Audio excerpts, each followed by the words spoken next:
Welcome to Crafty Sourcer. If you're looking for a raw, unfiltered podcast on all things sourcing in APAC, you've come to the right place. Grab a coffee or wine and join your host and other guests as we dive deep into the complex and ever-evolving world of sourcing, keeping you informed on insights, tools, and even at times, a healthy sourcing debate or two. Now, here's your host, Denise Pereira from Kaleidosource. Settle in and let's get crafty.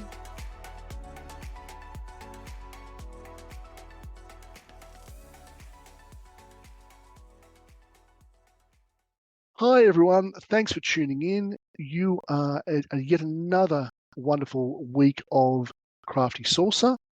I'm Steve Prince. I'm once again guest hosting for our very good friend Denise Pierre. She is enjoying a break. So today I'm so glad you're with us. We've got a great episode. I've got some great contributors here. We've got Jess Jones and Tom Clark. We're talking in-house, agency, similarities, differences, where things are at, where things are headed. Thank you so very much, both of you, for joining us. It's great to have you on the podcast. Thank you. Thanks, Steve. I think we're both very excited to be here after our convo last week. It should be a good one. Who knew that agency in-house? Looking forward to it. We could be on the same side, Tom. Normally it's would never hear that. So I guess just jumping off very quickly, for those of the listeners who maybe haven't come across yourself, Jess, or yourself, Tom, do you maybe want to give a quick sketch of you, who you are, your role, what you do, and kind of how you've got here? Yeah.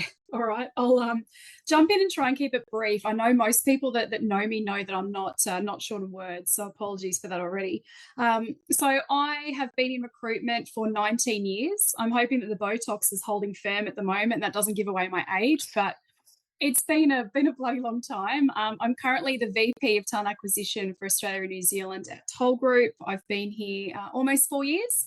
I lead the internal TA and sourcing functions. So I've got a hybrid model. Prior to that, I've spent a lot of time with organisations like CBA, Cisco, Thales, GE, phenomenal brands leading scaling and building talent acquisition and sourcing functions. So that's me, Tom. I'm Tom. I work here as a principal consultant here at Iterate. I'm not sure what that title means, really.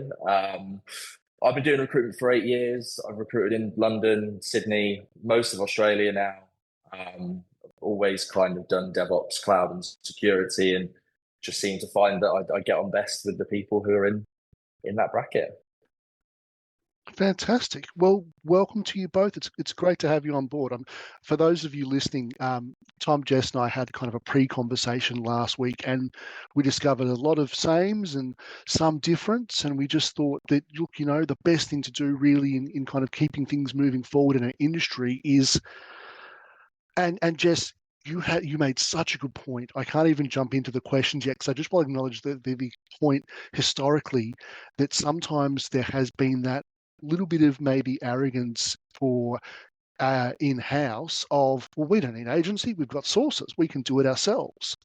But what we're going to cover today is what sourcing means for agency and in-house, the similarities and differences, the partnership that exists, and really elements of proactive, reactive, specialist, generalist, how it all fits together.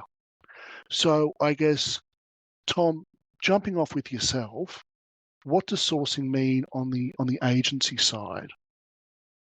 I think sourcing and the agency side is, I suppose, being a specialist most of the time within an industry or a vertical within, a job title. Making sure that kind of, I think when you're with an agency, one of the core things that people come to you is that speed to market and being able to access people quickly and having a large network within those talent pools. So I think from a sourcing perspective for agencies, it's really like knowing who's who and who's right for the job from probably more of a technical standpoint, especially in my world, rather than, obviously you try and match culture as best possible, but you only obviously see the cards that you're shown from a culture perspective. I think that leads on to, sourcing.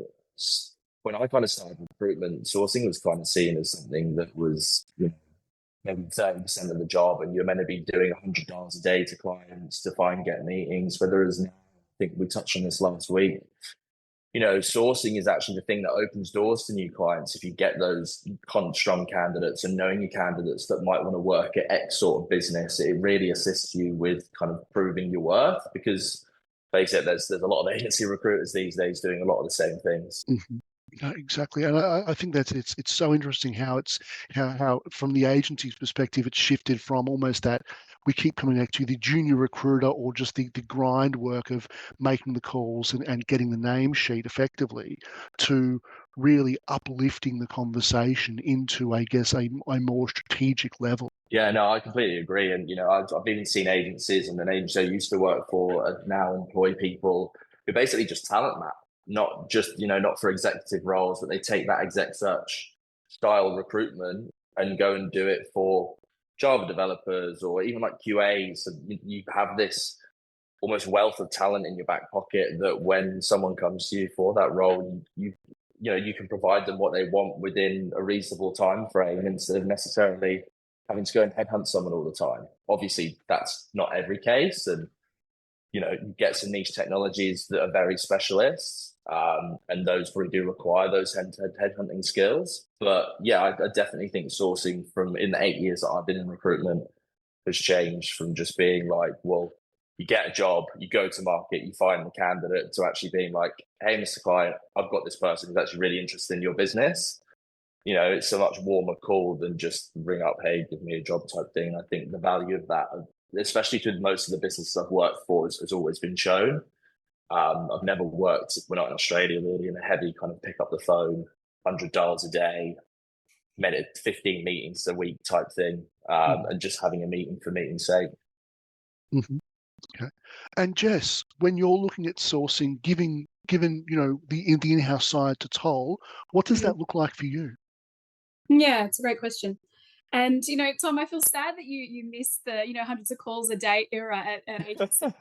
Doing the stand-up calls and, everyone listening in and the rah-rah and, the good old days. But what does it look like in-house? And I love Tom's point around with agency, this unlocks a competitive advantage for agencies. Looking at the deep domain expertise, technical alignment, and how you then align sourcing strategies to find that type of nicety or that skill set. For me, internal, it's a little bit more nuanced. Whilst I have to find absolutely the right fit for the role, it's multi-layered for me. I still have to find the right organizational culture fit. I then potentially have to use sourcing to align to strategic objectives of the organization. So, for example, diversity is something that I will strategically source for, because that's an organizational objective that we have from a Toll Group perspective to increase representation within the organization. So it definitely unlocks that for us. But also, the other thing that I love with the way that sourcing has iterated over the last couple of years is it's very much moving into the world of talent intelligence, talent insights. The great thing about sourcing, irrespective of in-house or agency, but we certainly use it more for decision-making from an in-house perspective, is we gather those insights, that data that we sit on from a sourcing perspective. You're thinking, what does the talent supplier look like out in the market? What does the compensation look like? What is the pulse of the brand out in the market? You gather all those insights, and we actually package it up internally to start influencing the decision-making around hiring as it's being made. So we're using that to become strategic consultants, if you like, to the organization so that we can help support what does that talent roadmap look like? What does that sort of, headcount planning look like? Because we are the gatekeepers. We're the kind of the gateway between the market and the organization. So that's how we utilize sourcing as well. We also utilize it from a just-in-time perspective where we have a role, critical hire has to be made. We need the reach in the market. We know traditional recruitment methods aren't going to be the way that we find the right people. So that's one gateway. But the other one is also kind of the future pipeline and making sure that we've got the right balance of critical talent now, but also in the future. So the talent pipelining, the talent community building is really important from a sourcing perspective for us as well. And I think to your point, Jess, and certainly that's how I've seen it used in-house, is really using sourcing to shift further upstream into that higher level strategy of, taking it away from the more, oh, wow, we needed someone 2 weeks ago, let's get sourcing involved, to, okay, here's our plan, let's talk about succession plans. And to both the points that both of you have made, it's really spreading the influence of sourcing from just a find a title, fill a job type thing of that, just you and I have obviously worked in that agency grind of just, yep, and to Tom's point, those are the dialer, the absolute dialer times where it's make the calls and get the names, to moving it more strategic and going, okay, well, what does succession planning look like? What does your D&I strategy look like? How can sourcing influence that? Yeah, absolutely. And it's come a long way. And I think the point we all talked about last week was sourcing was always seen as, and in from an agency perspective, it used to be seen as the candidate side, right? It used to be seen as the associate from an exec search perspective, the person that would sit on the candidate side, data mine, find names, and generate talent. Internally, it seemed to be the stepping stone from that into a recruiter. What I love, and I freaking love this, is that we've seen sourcing sort of, step out onto its own and become its own subject matter expertise, COE, alongside of recruitment. It's very much a hand in glove type thing. You can't, find the right recruitment strategy or talent strategy without having some form of strategic sourcing not play into that. And again, when we look at sourcing strategies, agency partnership is so critical in that, because as Tom and I were talking about last week, there are certain segments of the market that I can't reach either because of my brand, and sometimes that helps or hinders. And again, we've seen that kind of go in waves with different brands and different industries at a different time. But also agencies sometimes have a little bit more credibility from a deep domain expertise. Take Tom with the tech side, for example. He will be able to reach that tech talent better than me because logistics doesn't necessarily have the reach or the brand reach or attractiveness in that sort of demographic like a specialist agency partner would have. So again, it's great to see that we're starting to evolve more into a holistic sourcing strategy approach. And what are the levers that need to be applied in each? No, absolutely. Guys, I've got a question for you both. You mentioned obviously being able to influence like higher up the chain of how you hire. Obviously, so I worked in a business previous to this one where it was, predominantly all startups, and you'd be able to, they'd go, we want a founding software engineer to build this product. We want to do it in X. And you go, well, you can do it in that, but like realistically, your talent pool for that is like yay big. Whether it's if you choose this language, it becomes a lot bigger and a lot more diverse. And this is what your competition use, etc. Do you guys get to do that internally? Like, is that where you see the function now coming? Because I think that's really, really important for future strategy of businesses to be able to listen to you guys and actually be like, well, this skill set is really, really hard to find and will actually put us back. Whether it's if we look for this one, which may be in line, or we can upskill something on like a tool or a technology, obviously then it kind of removes the need to have to use agency as much for those specialist roles. Because look, yes and no. It's an interesting point. When I'm AIR certified, so I've been brought up in the school of very technical sourcing.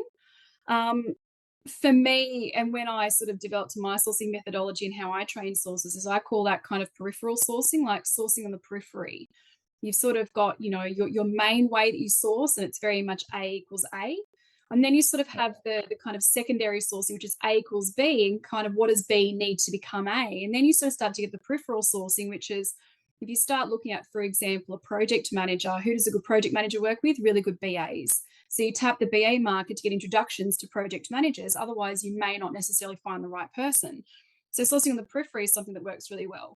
Where I find influencing is using that kind of insight to be able to drive hiring decisions as they're getting made rather than after they're being made. I'm looking for X. Well, the decision's already been made. You're looking for X. If I'm in the room from a sourcing perspective up front and they go, we've got this project, it needs this type of skill set to deliver it. What do you think? Okay, well, you can't tap that market because you're looking in this, for example, location, whereas we've done mapping. That talent exists. The way that you want it doesn't exist in that location. It exists in this location. That happened at GE a lot, for example, when we would stand up cells of part of the organization, very much around tech talent as well. It's like, well, I want them in New York. They don't exist in New York. They exist in San Fran because that's where the Yeah. tech hub was at the time. If I'm in the room and I'm able to influence using the sourcing insights, I can actually guide the business to make better, more intelligent hiring decisions that will achieve outcomes rather than I have a role, I need to fill it, but I can't deviate because I need this kind of programming language instead of this. In saying that, what I would say from an agency perspective, Tom, where you add value to me from an in-house perspective, is you actually add another layer of credibility because you're external. They think that sometimes internal, we limit our reach in the market and we're only looking at it from a lens of that particular organization. They think we've got a bit of bias. And look, to be fair, it's probably true. They think that agencies actually have more credibility because of the fact that you're not aligned to any particular organization and because you see that talent irrespective of the context of the organization it's applied in. So sometimes this actually happens quite a lot in one of our particular divisions is I'll actually go to the agencies and ask for validation and go, hey, I've got this role. How would you approach it? Jess, we can't fill it. Great. Give me the reasons why. Let me give that back to the business to give them the context. So sometimes you actually add more credibility than I do, Tom, from a sourcing perspective. Yeah. I think from my side, from the in-house, I think you almost don't have a choice, but you need to be able to, and that's where I've seen sourcing really grow itself over the last few years, is that ability to really advocate for itself at that high level. So, for example, I mean, I'm thinking about roles where I've been in briefs and they've said, oh, you know, or we've been reviewing the outcomes of a search and they've said, oh, you know, we need this skill set and this skill set and everything else. And you kind of go, well, these people, we've spoken to them, but they're all looking for, you know, substantial 20, 30K more than you're looking at. Or to Jess's point, you know, you want them in this location, they're in somewhere else. I think the key kind of aspect of sourcing for the in-house side of it is that you really do have to be able to advocate for the result. You have to speak for the data itself. And I think that's the interesting thing for me about in-house versus agency. Sometimes you look at it and you go, well, they're just simply looking to throw the most people into the mix, or agency are just looking for a placement or what have you. But the best agency reps are the ones who are really focused on building the relationship and understanding both obviously the clients and the candidates, but also really helping shape that strategy as well of really saying, of going, you know, I think a large part of it these days has shifted towards education and advocacy of educating because what I find is hiring managers are really great at knowing exactly what they want and basing that off how they were in the market 5 years ago. So I think the big thing for agency, for exec, for in-house, for however you slice it, is it's really shifted to education as well as advocacy. So it's being able to have that voice and being able to say, this is what we're seeing in the market and this is why, but also, and this is how it impacts you. Yeah, definitely. I completely agree with that. Now, I think that plays onto the partnership point of, like, you know, but you have to build that trust. There's very few people that will listen to you unless you've got that trust, right? Exactly. And I think that's why it's so critical to back it with data. One of the things I wanted to touch on, because this is kind of my personal drum to beat, is specialist versus generalist sourcing. Tom, obviously you're more specialized in DevOps. I mean, myself, my history, and we spoke about this last week, was I'm very much generalist. You know, but and just from your point of view as well, being a more independent third party as such, do you think there's an advantage, or even Tom, looking at it, you know, do you think there's an advantage of, hey, I understand this exact market to its very core? I guess my proof point is, hey, if I'm a generalist, I can pop in and out as needed to anywhere. So I actually think about this after our chat last week, because the business I worked for before was more owned.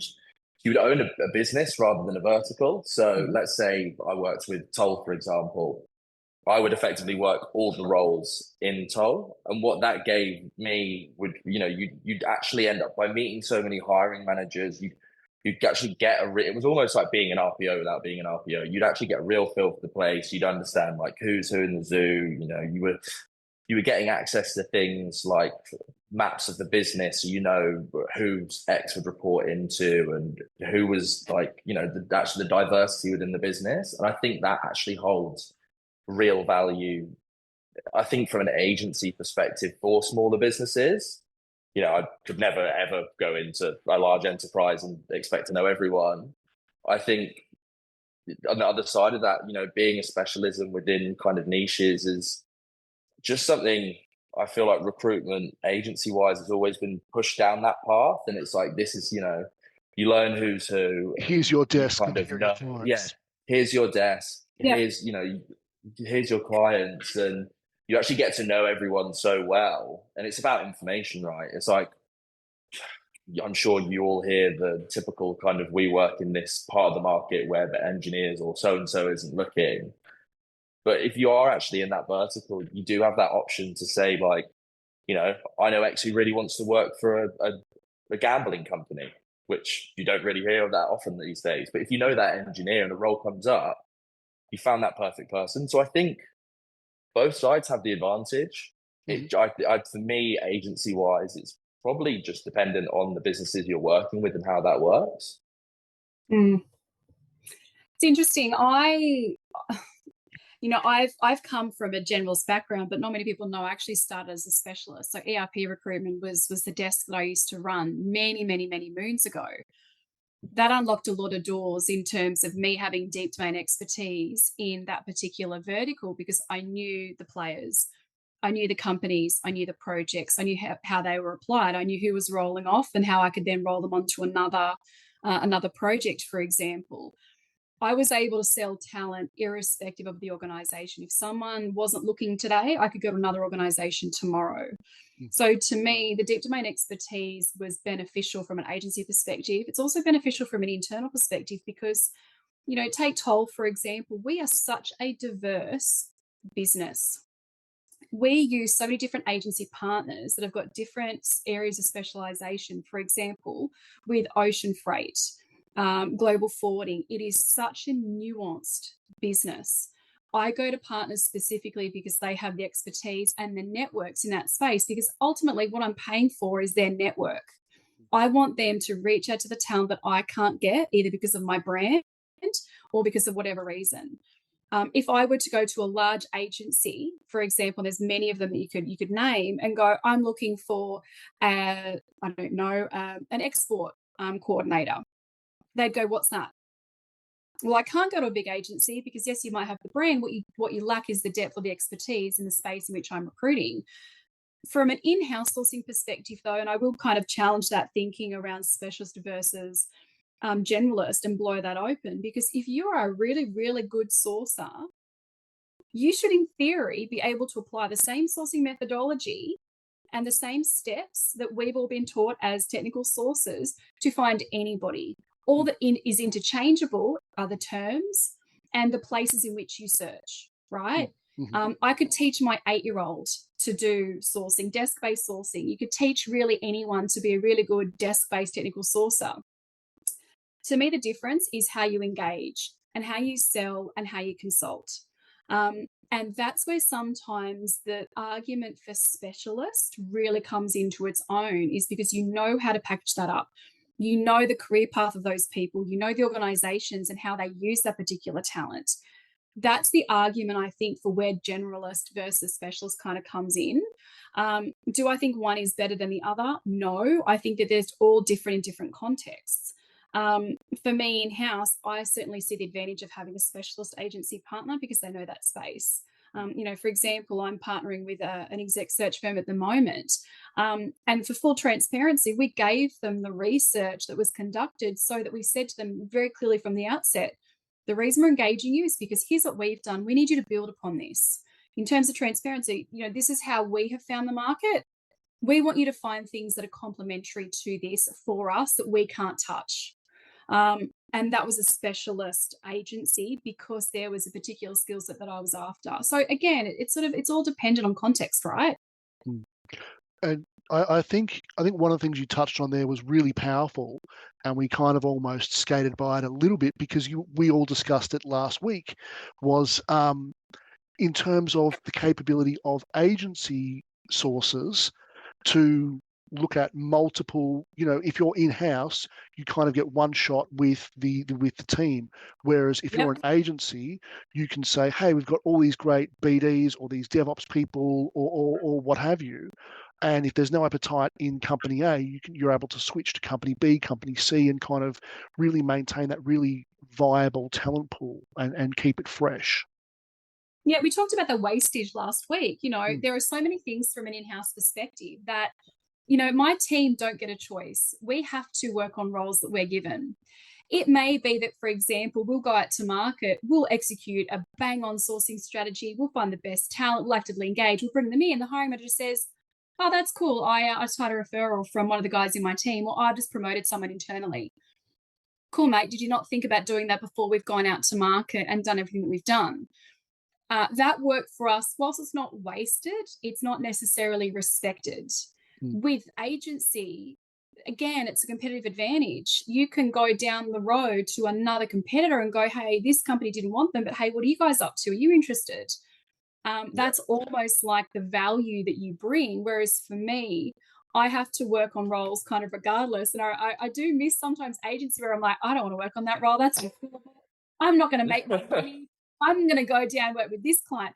I don't have that luxury, but what I have to execute is the same process to demonstrate that we have the ability to recruit that type of talent, almost as a way of constantly reproving ourselves and our value. Whereas again, Tom, you've got a great, bang candidate, and you can put them in 10 organizations tomorrow. So it's an advantage that you guys have. Yeah, no, I do agree. I think, that specialism does allow you to do that. You effectively use the candidate as your marketing, right? Rather than, must be frustrating. I know, obviously, I think even the agency side, we get frustrated when you get the internal kind of, oh, I've had someone referred or someone's been promoted. You're like, should have asked them to do that at the beginning. Yep, exactly right. And you can, again, you can take that candidate, you can try and find them a home elsewhere. But for us, just like, really? You've done all this work and you're just like, we've got such a great pipeline of talent. We've got all these candidates that are great and we've got them engaged and everything lines up, except for the last hurdle of, oh yeah, I've already found someone. It's like, okay. And sometimes part of our role as well, back to your point, Steve, originally around education, is kind of educating hiring managers and going, well, hey, let's look at its market in its totality. Let's, utilize internal channels plus referrals plus external, traditional channels plus headhunting to get you a full picture of your market rather than just the 10, 20% that you would have captured if we had just one instead of the other. And that's why I'm a big fan of, holistic total sourcing approaches, because again, for an internal, I think sometimes in an internal, we do not do this well because we have to balance workload with the ability to kind of do our roles well.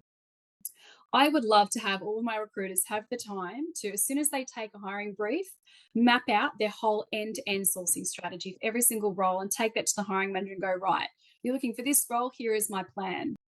We don't always have that luxury because it's always sort of on to the next, or balancing demand, balancing conflicting priorities. Hiring managers, it's a very delicate dance that we play, effort versus return on effort. And so I think for you guys already know your market, you know the top talent, you know how it fits, you know where that's applied. So you can go out and you can really utilize that capability as part of your business development strategy. Whereas with me, I would love to do that for every single role to showcase the depth of ability we have. We sometimes can't because of the workload demands that we have. Okay. No, that's a really great point. And I think in our last kind of 5 minutes or so, obviously talking, Jess, about the partnership between agency and in-house that kind of exists from the in-house side of, hey, agency is just really another tool in our chest. Mm-hmm. Tom, what are you seeing in terms of clients really engaging with you? Are you noticing that more clients, more companies are kind of saying, hey, we want to establish a more deeper, longer running relationship? Is it becoming more, is it shifting more transactional? Because I know from the in-house side, there is that kind of, we're trying to move it from the transactional, but Tom, are you seeing that as well from your side? I think, look, if we were to take it back to the market when it was 24, 36 months ago, post-COVID, and everyone was hiring, it was certainly more transactional. It would be interesting to put like a LinkedIn poll up and see how much new business was won there by different agencies, but how many of those relationships they now still have. Mm-hmm. I think now, especially during the moment where like the market's not as hot, it's definitely those longer term relationships and the relationships you've made efforts to build during that time that are the prevalent ones.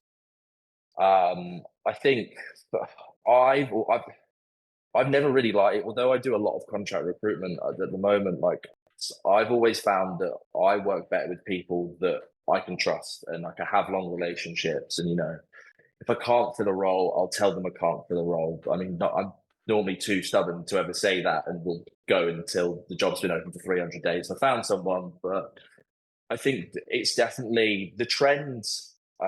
On the face value, I think at the moment is everyone saying we're relationship based.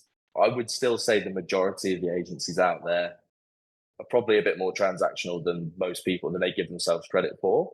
Mm-hmm.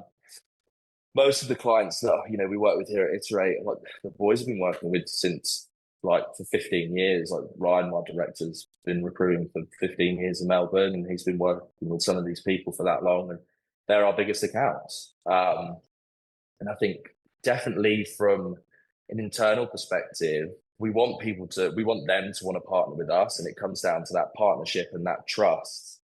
I think it's very, very hard at the moment, and probably considering where we came out to when you're trying to, work with a new company from the first meeting to give people that trust. Trust is always kind of earned; it's not given, and that's kind of you have to ask people to trust you as well as you trust them. Yeah, okay. That's absolutely. And I think that's kind of one of the struggles we've always seen is that shift from transactional to relationship, because I think sourcing really does work best when it's long-term relationship. It's not driven by just what can you do for me on either side. It's how can we work together. And just lastly, I guess for the last few minutes before we wrap up, really your thoughts on where to next for that relationship, because I think, to the point you made, there's always in-house, and I will absolutely cop to this because it's been rattling in my brain, of that arrogance of I don't need to go to agency, I can just do it all by myself. And Tom, that kind of thinking that I've absolutely had in agency of, oh great, it's a 5-month-old brief and no one's had success on it, of course I can be the one to fill it. And I think on one hand it's really important to recognize that good qualities for sources is that determination, that doggedness, but also that trap that we get ourselves into. So I mean, I guess lastly, your thoughts on the relationship between, I guess, agency, in-house, all that kind of, where would we, if we could kind of change our dials a little bit and maybe push some attributes of ourselves to the side, where do you think we need to kind of grow, or what do you see as the next step for sourcing? Yeah, I think it's a really good point. And it's something that, again, I've been lucky enough or fortunate enough where I've seen a lot of iterations of sourcing because I've been in the market for so long. The biggest thing I think for me at the moment is we tend to lose sight of what's best for the organizations in which we recruit, right?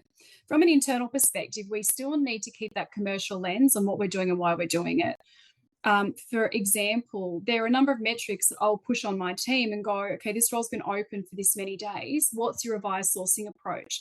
And don't just tell me you're going to do the same thing over and over again, expecting a different result. What's it costing the organization to have this headcount open in terms of customer impact, financial impact, increased workload for other employees, disengagement, burnout? That's the stuff that I have to look at from a sourcing perspective and really look at, well, how am I balancing delivery versus organizational impact and ability to achieve organizational objectives. That's where the ego's got to get checked at the door. Like, we've got to drop that shit off. Yes, we've got financial pressures. Yes, sometimes there's the argument, well, I can't go to an agency because that's why we have an in-house function. No, your role is to find the best talent for your organization, irrespective of where that comes from. And if that is from an agency partner who has an existing relationship with a candidate who can do what you need them to do for your organization, then you need to go and utilize that channel. So they've got to get better at that. And I think to that point, from an agency perspective, what I ask of my agency partners is be more commercial and understand what my stresses are from an in-house perspective. I have to balance delivery and I have to balance financials. And so my ask is kind of come to me with how you're going to help me solve my problem for my organization. And that's where this dance needs to get applied from a long-term partnership perspective. And I think that's where we need to move forward. Is it's going to be based on data. It's going to be based on insights. It's going to be based on relationships. This transactional shit, there's no room for it from an agency or from an in-house perspective any longer, because that's not what the problem is we're trying to solve for anymore. No, Tom, great what would point. you say?